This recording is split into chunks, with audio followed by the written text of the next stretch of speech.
Mike, is it like waking up every morning and thinking you're in a Netflix soap opera? No, not at all. No, not really. Like my role at the football club behind the scenes for the last kind of 18 months or so since obviously Alex came in hasn't really changed. So I appreciate from the outside looking in, it looks like loads of change, but internally the kind of processes and the way we work and operate have stayed the same. So same as last time, I'm relaxed. Obviously I didn't expect to be sat here as early as I am, but super relaxed, love working with a group, good group, got some good players, so I'm looking forward to it. Has that, those 3 games that you were in charge previously, is that in a way helped you? Does that make you feel a bit more relaxed as well about the role now, these 13 games you've got? Not really, no, because it's a massive football club and I know what the expectation is. So I was quietly confident last time round, but obviously you can never in terms of the results are the results. You know, we can do all the preparation that I'm quietly confident around, but as soon as that whistle goes, the players have got to execute their bits. Thankfully, last time round, the 2 of the 3 games went really well. I'm still frustrated about the last game, if I'm completely honest with you. But 2 of the 3 games went really well, and whether this time is 13 games or beyond, the preparation will still be the same. So I'm relaxed, but at the same time I'm not. It's not lost on me the size of the football club and the expectations. So yeah, we'll see how the results go. I know how angry you were at Bristol about that defeat. So in some senses, is it a little bit like unfinished business? You can get stuck back in there. Definitely, because I've had a lot of compliments after the last spell, which is lovely. But I just can't get that last game out of my head. And as much as the West Brom and Leeds games were positive performances, rightly or wrongly, I'm the type of person who will look back at the things that I didn't do well, rather than the things that I did do well. And I don't think there was anything overly wrong with the Bristol game, but when you lose, what you do is you micro-analyse, like, could I have done that better? Could I have done this better? Could I have done that better? So yeah, I want to put that one right. Well, you come in this week now with probably not ideal for you, because it looks like you've got injury issues. Yep.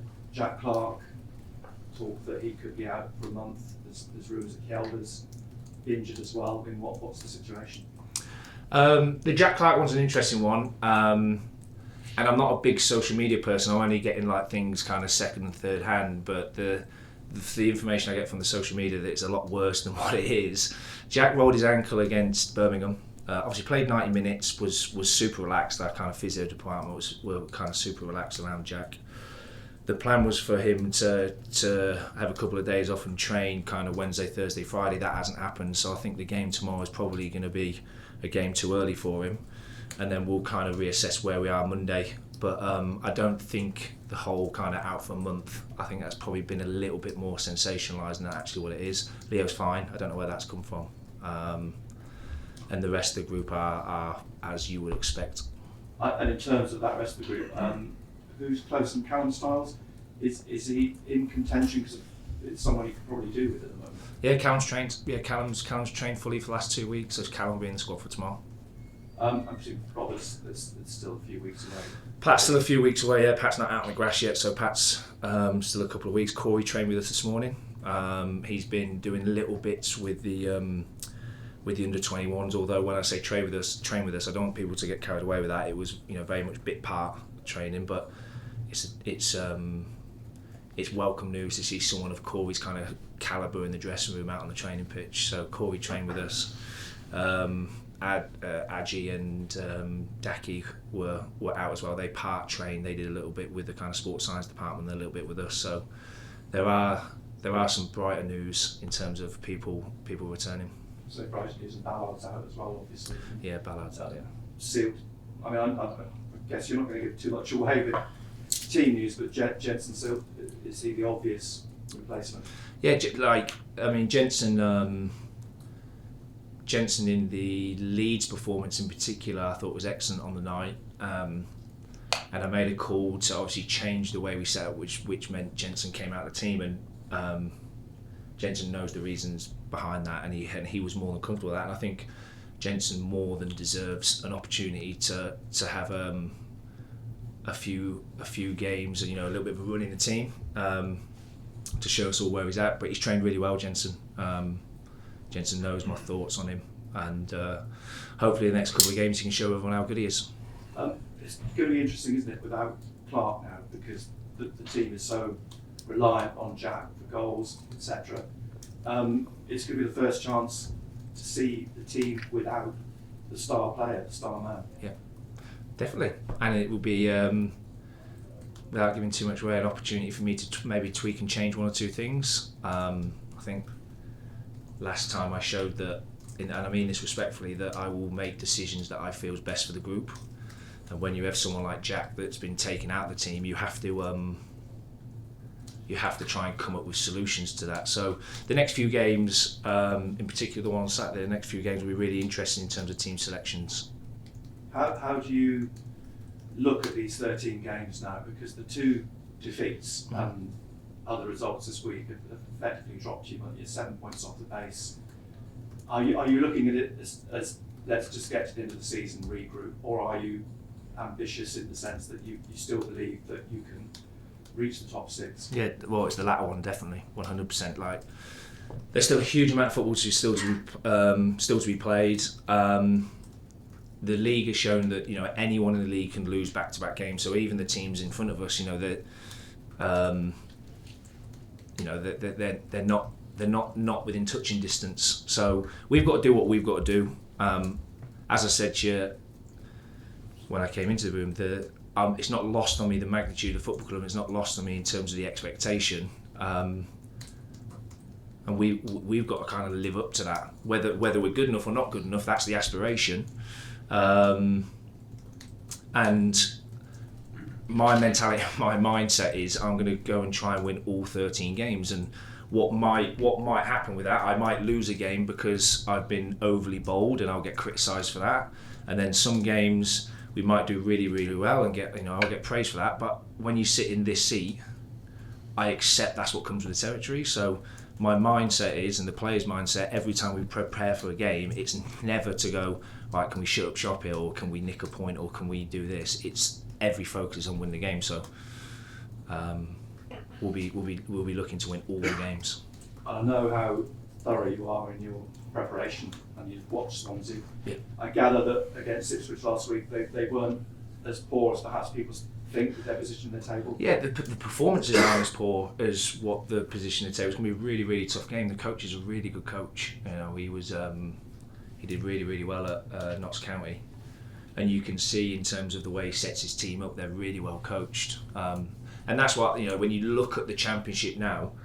And you just look at just the league table, I think sometimes we're going to say the table doesn't lie. I think in terms of when you prepare for a game, you would have a counter argument to that. Swansea's going to be a really, really tough game. They have a certain style of play, a certain brand of football, and they have a really bright coach as well. So looking forward to the game. They'll be saying the same about us. They know we've got good players, so it'll be a really good game. Good luck. Thank you, Tristan. Mike, you've got a new guy in as first team coach, Anthony Hayes. What can you tell us about him? And do you know him well already from previous? Yeah, I'll be honest with you. I don't know. I know of him. I've come across him in terms of the football circuit and the football arena. And obviously, I was told on Monday in terms of that I'd be taking the team, and we obviously got Graham Mert, who works with the under-21s, who helped me last time, was of huge benefit. But I think the club just felt we probably needed one more.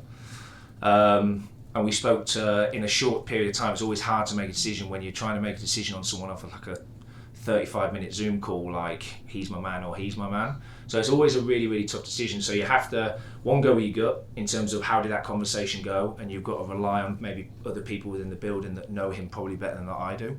One thing I will say is he seems like a really, really good person, which I think was really important for me coming in, obviously, for this short period of time, that we have someone that could fit into the group quickly.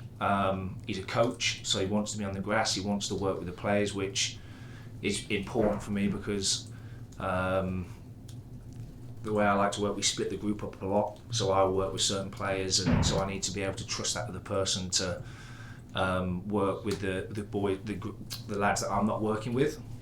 So I don't know a huge amount of him on a personal level, but on a professional level I know he's a really good coach, and I know he's going to be a real benefit to the players and myself. So when is he here now, or is he's here now, yeah, so he came in yesterday. Oh, right, okay. In terms of the players, you know, it must be very disruptive when you're chopping and changing the manager every few months or so.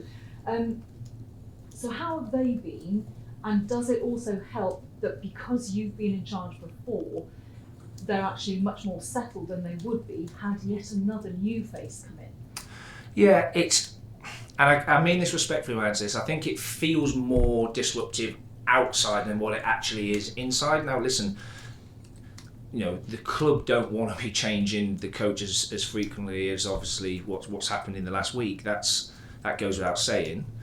But it was similar when Tony left. You know, I had a really strong relationship with Tony and a really good working relationship with Tony. So although Tony wasn't here, nothing massively changed. Obviously there were some tweaks that I wanted to implement. And then obviously when Mick came in, Mick wanted to implement some of the stuff that were his ideas and his beliefs, but there wasn't like a chasmic shift in those kind of three processes, and there isn't a chasmic shift now with me taking the team now to the end of the season. So although it feels from the outside that there is a lot of change, and I appreciate what that looks like, internally there's not a huge amount of disruption in terms of the way we prepare for training and games and stuff like that. And you mentioned it before, 13 games or possibly longer. In an ideal world, would you like this job full time? If I had £1 for every time I'm going to ask this. Look, where I'm at, and I tried to answer this respectfully last time, I'm really respectful of how big this football club is. I'm really respectful of that. I'm really respectful of there will be hundreds of people that would love this job and they'd love to be in the position I'm in, and I'm not going to come out and go, no, I don't want the job, because I'm respectful of the fans, first and foremost. I'm respectful of Sunderland as a football club, but at the same time I want to be a head coach one day, and I also appreciate that my first opportunity might be my last opportunity. So it's got to be right for me in terms of my process and what I want to do. And and I'll go back to your question. I wasn't throwing my name in the hat. What was it? I don't know how many weeks ago it was. About 12. 12 weeks ago. Maybe not. And in terms of my head, not a lot's changed from that 12 weeks. I'm more than happy to help out, and I'm more than happy to keep working with the players, and I love working for the football club. But in terms of my timeline, not a huge amount has changed. And I know you're talking about it with Barnsley, but just in a nutshell, how much of a miss will Jack Clarke be for however long he's not? Jack Clarke's one of the best wingers in the league, so you know, you take Jack Clarke out of any of the teams in this league and he's a miss. But on the flip side, I'm also a little bit excited around, you know, tweaking and changing one or two things. I'm excited around what things can we move around within the group, and the proof ultimately will be in the pudding, won't it? You know, I'm sure at 5 o'clock on Saturday I'm going to get asked two different types of questions. And sometimes, whether it's by design or happy accident, you come across a chemistry that suddenly works. That's what I'm hoping for. Thank you. Just bridging on one of the previous questions there. The last time you were in charge, I asked whether you enjoyed having full control. Given that you're likely to have a longer spell in charge this time, are you fully relishing it? I think with this role, and I'm still really inexperienced in this role, there's things that are really, really good and there's things that you wish you could get rid of. But like I said, you got to take the rough with the smooth. You got to accept the fact, the privilege that I have to sit in this seat. That there's some things that you wish you didn't have to deal with, if that's probably the right phrase to use. But I'm quietly confident in myself.